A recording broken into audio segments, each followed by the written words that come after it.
بسم اللہ الرحمن الرحیم، اما بعد، حامیم لا ینصرون۔ آج میں آپ کو ایک ایسا وظیفہ بتاتا ہوں جو انتہائی مختصر ہیں پڑھنے میں، لیکن اس کے جو برکات ہیں، اس کے جو فیوزات ہیں وہ بے انتہا ہے۔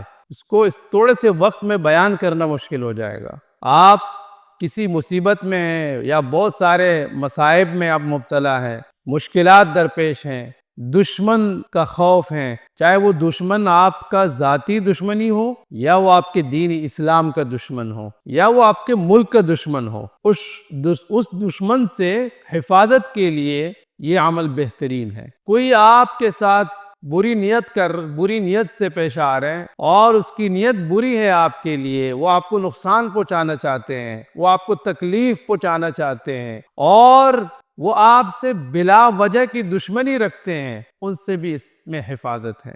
یا کوئی ایسی بیماری ہے جو ڈاکٹروں نے، حکیموں نے آپ کو جواب دے چکے ہیں کہ بھئی آپ کی یہ بیماری ٹھیک نہیں ہو سکتی دوائیوں سے اور مختلف چیزوں سے، اس بیماری سے نکلنے کے لیے اس میں شفا ہے۔ اب یہ ہے تو انتہائی مختصر، لیکن اس کا طریقہ کار ہے، اگر وہ آپ اس طریقے سے پڑھے، علماء کرام نے، بزرگوں نے اس کے بارے میں بہت زیادہ فضیلتیں اس کی لکھی ہے۔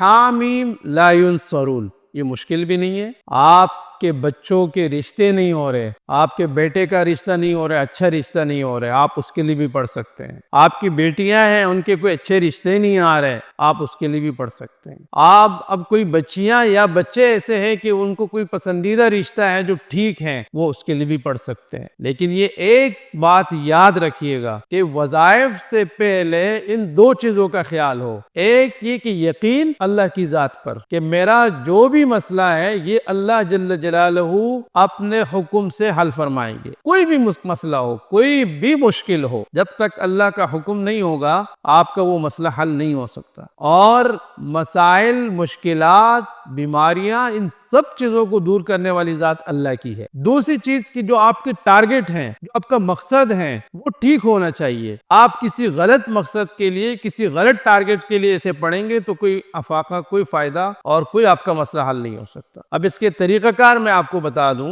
کہ آپ کا کوئی بھی مسئلہ ہے اس کو آپ ٹارگٹ کر دیں، روزانہ کے حساب سے آپ اپنا یہ معمول بنا لیں کہ آپ نے اسے پورا کرنا ہے، اس ختم کو، اس وظیفے کو 21 دن یا 41 دن یا 91 دن، اس میں آپ نے اسے پورا کرنا ہے۔ کتنا تعداد ہے؟ 1.25 لاکھ، 1,25,000 مرتبہ اسے پڑھنا ہے۔ اب آپ اسے ڈیوائیڈ کر سکتے 21 دن میں یا 41 دن میں یا 91 ڈیز میں، اس پہ آپ اسے تقسیم کر دیں، ڈیوائیڈ کر دیں اور پھر روزانہ کے حساب سے اپنا اس کے لیے جو ہے آپ ٹائم نکالیں۔ انشاءاللہ آپ جس مقصد کے لیے پڑھیں گے، اگر آپ نے 21 دن کا ٹارگٹ رکھ دیا، اس سے پہلے بھی کر سکتے۔ ایک بندہ ہے وہ بہت زیادہ ضرورت مند ہے، وہ 3 دن کے اندر کرنا چاہتے، وہ 3 دن میں بھی پورا کر سکتے ہیں، لیکن کرے گا بندہ ایک اکیلے میں، اس کے لیے سب کو جمع کرنا نہیں ہوگا۔ تو آپ اس عمل کو کریں انشاءاللہ۔ بہت سارے ہمارے پاس کمنٹس آئے جس کو ہم نے بتایا ہے، ان کے مسائل اللہ نے حل کیے، حل کرنے والی ذات اللہ کی ہے۔ آپ اس کا اہتمام کریں، اللہ مجھے اور آپ کو اس کے پڑھنے والے بنا دے اور ہمارے تمام مشکلات، مصائب، تکالیف کو دور فرمائے۔ جزاک اللہ خیرا۔